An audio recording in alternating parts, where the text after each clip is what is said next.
स्वागत है आप सभी का। आप देख रहे हैं कोयलांचल लाइव और साथ में आपके सज्जना सिंह। शुरुआत करेंगे झारखंड के जमशेदपुर की खबर से, जहां झारखंड शिक्षा उत्थान समिति ने आज एक प्रेस वार्ता की। वहीं समिति के सदस्यों ने राज्य सरकार से मांग की है कि स्टूडेंट्स के भविष्य को लेकर गंभीरता जताई जाए। कार्यक्रम जो है करीबन 1.5 लाख पोस्ट कार्ड हम लोग डोर टू डोर नुक्कड़ सभा के माध्यम से, भिक्षाटन के माध्यम से हमारे लोग, हमारे साथी हम लोग साइन करवाएंगे। और इस कार्ड को हम लोग यहाँ से पैदल रांची जाएंगे और हेमंत सोरेन जो कि शिक्षा मंत्री भी है, उनको यह कार्ड हम लोग सौंपेंगे और उनको यह जानकारी देंगे कि आपके छत्र छाया में, आपके राज्य के छत्र छाया में किस तरह से देखिए निजी स्कूल आपके राज्य के लोगों को दोहन कर रहा है। इस दोहन को तत्काल बंद करे। अगर नहीं होता है तो फिलहाल यह कार्यक्रम शांति से चल रहा है। धनबाद में लंबे समय से चल रहे प्रेम प्रसंग का सुखद अंजाम देखने को मिला, जब रेलवे में कार्यरत युवक और युवती ने भूली थाना के पास स्थित शिव मंदिर में शादी रचा ली। दोनों ने थाने में कोर्ट मैरिज करने को लेकर बॉन्ड भी भरा है। बताया जाता है कि पांडरपाला निवासी रानी कुमारी और बैंक मोड़ निवासी अमित कुमार दोनों रेलवे कर्मचारी हैं और लंबे समय से एक दूसरे से प्रेम प्रसंग करते थे। अमित अक्सर अपनी प्रेमिका से मिलने पांडरपाला आया करता था। इसी दौरान बस्ती के लोगों को दोनों के प्रेम प्रसंग की जानकारी हुई और बस्ती वासियों ने दोनों पर शादी दोनों से प्रेम संबंध में थे। आए दिन एक दूसरे का घर आना जाना हो रहा था। तो ग्रामीणों ने जब इनका दबाव बनाया तो इन लोग बोले हम लोग शादी करना चाहते हैं।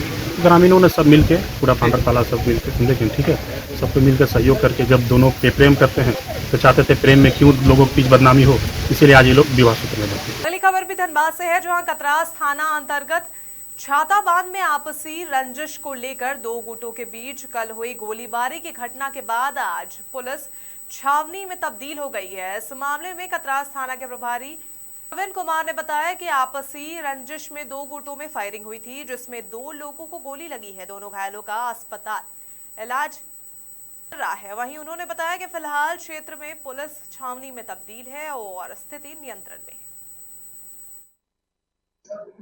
मेरा बच्चा भैंस देखने गया था, रात में भैंस बांधल था, उसे देखने गया और एक दौरान में ने कैसे कैसे क्या हुआ नहीं हुआ, इसी बच्चा को गोली लग गया।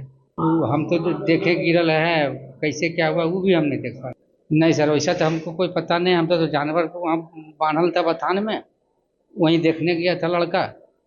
और उसके बाद में जो है यही बीच में हमको कोई गैर आदमी बताया कि लड़का आपका इसे वहाँ गिरल है। हम गए, लड़का को जो है अपना पकड़ के उठा करके लाए। यहाँ पर रात में ये 2 लोग आपस में तू मैं और लड़ाई झगड़ा कर रहे थे। उसी में गोली चली है, जिसमें 2 व्यक्ति को गोली लगी है।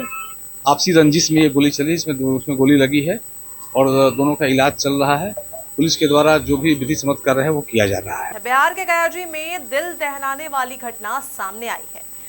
दबंगों ने घर पहुंचकर महिला सहित पूरे परिवार के साथ मारपीट की है। इस मामले में जानकारी देते हुए मारपीट का वीडियो भी सोशल मीडिया पर वायरल हुआ है, जिसके बाद पीड़ित नंदनी कुमारी ने बताया कि उनके घर के पास कूड़ा फेंकने को लेकर उनके चाचा से ही उनका विवाद हुआ था, जिसके बाद चाचा ने गुंडों के साथ घर घुसकर मारपीट की। वहीं पीड़िता ने एसएसपी और आईजी से न्याय की गुहार लगाई। होली के कुछ दिन बीता था, मेरे पिताजी जो है पुराने घर पे गए थे। वहाँ पे जाने के बाद कूड़ा कच्चा सा फेंक दिया था मेरे घर पे। तो पापा बस बोले कि इधर क्यों फेंकता है, तो उसी में वो लोग मारपीट करना शुरू कर दिए हैं। उसके बाद हम लोग 7 तारीख को पुलिस स्टेशन जाके वहाँ पे केस डाले हैं। केस डालने के बाद वहाँ का जो पुलिस प्रभारी जो कोई भी टेनकुप्पा के कोई भी सुनवाई नहीं की। फिर अचानक से गाली देना शुरू कर दिए, तो हम लोग उसी में पूछ डाले क्यों आप लोग गाली दे रहे हो। ये दे रहे हो, गाली देने का वीडियो भी है मेरे पास साक्षी के रूप में। हम लोग वही पूछने के बाद वो लोग अचानक से आया, 10-15 लड़कों तो प्लान सेट ही था, आकर मेरे घर पे अचानक से हमला कर दिया। मेरे भाई को खींच के द्वार पे मारने लगा, को भी वो लोग सब मिलकर मारने लगा, रोड पे घसीटने लगा, जो कि वीडियो में है साक्षी के रूप में। उसके बाद मेरी भाभी आई जो कि 8.5 मंथ की गर्भवती थी, बड़ी भाभी मेरी, उसको भी वो लोग नहीं छोड़े। पत्थर से मारे हैं सीट पे, जो यहाँ पे क्लियर दिख रहा है ब्लीडिंग हो रहा है। जो पेट पे मारे हैं, जो कि मेरी भाभी हाथ से बचाई है, पर फिर भी हम लोग जब डॉक्टर को अल्ट्रासाउंड के लिए गए थे तो मेरी भाभी का बेबी का धड़कन थोड़ा कम हो चुका था।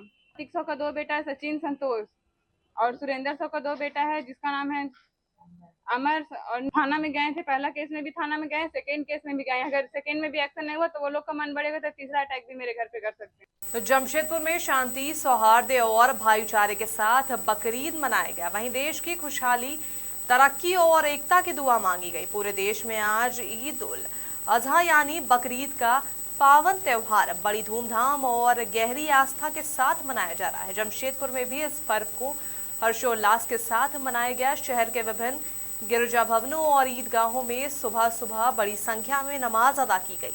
नमाज के बाद सभी ने अल्लाह से देश की प्रगति, स्मृति और सामाजिक सौहार्द की दुआ मांगी। झारखंड में आज ईद उल जुहा का पर्व श्रद्धा, उत्साह और भाईचारे के माहौल में शांतिपूर्ण तरीके से मनाया गया। सुबह से ही विभिन्न ईदगाहों और मस्जिदों में नमाज अदा की गई। धनबाद की यह रिपोर्ट। धनबाद जिले भर में गुरुवार को ईद उल जुहा का पर्व श्रद्धा और भाईचारे के साथ शांतिपूर्वक माहौल में मनाया गया। जिले के विभिन्न ईदगाहों और मस्जिदों में लोगों ने नमाज अदा कर अमन और खुशहाली की दुआ मांगी। नमाज को लेकर प्रशासन की ओर से सुरक्षा और विधि व्यवस्था के पुख्ता इंतजाम किए गए थे। मौके पर पुलिस बल और प्रशासनिक अधिकारी भी तैनात रहे ताकि पर्व शांतिपूर्वक माहौल में संपन्न हो सके।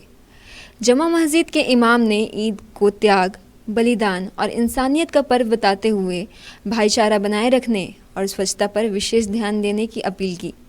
नमाज के बाद लोगों ने एक दूसरे को ईद की मुबारकबाद दी। सबसे पहले आज का दिन तमाम अहले वतन सबको मुबारकबाद बकरीद। सब खुशी खुशी मनाएं, एक दूसरे के साथ गला मिले, एक दूसरे के दिल शिकनी को ख़त्म करें, मिलजुल कर रहें, मोहब्बत के साथ रहें। और जिस तरीके से आज अल्लाह के हुक्म के लिए हम एक अमल कर रहे हैं, इसी तरीके से हमेशा अल्लाह और रसूल के नाम पर जब भी कोई ज़रूरत पेश आ जाए, मुल्क के लिए पेश आ जाए, हर वक्त हर शख्स तैयार रहे। आज का दिन ये भी मैसेज दे रहा है, सफाई सुथराई का ख्याल करें, एक दूसरे इंसान के हक़ को समझें, उनको बेइज्जत ना करें, उनको तकलीफ़ ना दें। आपस में अगर किसी से नाचाकी है, मोहब्बत के साथ गले मिल करके रहें। 2 दिन की ज़िंदगी है, मोहब्बत के साथ ज़िंदगी गुजारें। धनबाद से दीपक के साथ कुलांचल लाइव डेस्क। अगली खबर बिहार के आरा से है, जहां विष्णुनगर में मां मनोकामना मंदिर के तृतीय स्थापना दिवस के उपलक्ष्य में बड़े ही हर्षोल्लास के साथ शुरू श्रीमद् भगवत कथा ज्ञान यज्ञ का आयोजन किया गया है। जहां पहले दिन सुप्रसिद्ध संत अनंत श्री विभूषित स्वामी रंगनाथाचार्य महाराज ने कथा सुनाई और हजारों भक्तों को अध्यात्म से सराबोर कर दिया। इस भगवत कथा को सुनने के लिए आरा शहर के आसपास के गांव के लोग पहुंचे। अगली खबर धनबाद के बरवड्डा से है, जहां सीमाटाड़ में दर्दनाक हादसा हो गया। वहीं एक गैरेज मिस्त्री की मौत हो गई। मृतक की पहचान 32 वर्षीय विकास शर्मा के रूप में हुई है, जो बिहार के लखीसराय जिले के रहने वाले हैं।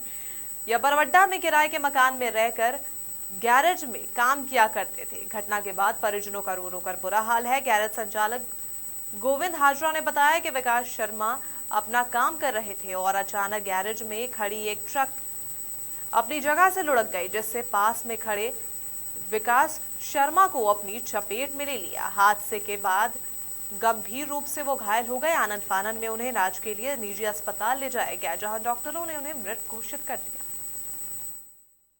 और फिलहाल अभी की अहम खबरों में बस इतना ही। ताजा अपडेट के लिए बने रहिए कुलांचल लाइव के साथ।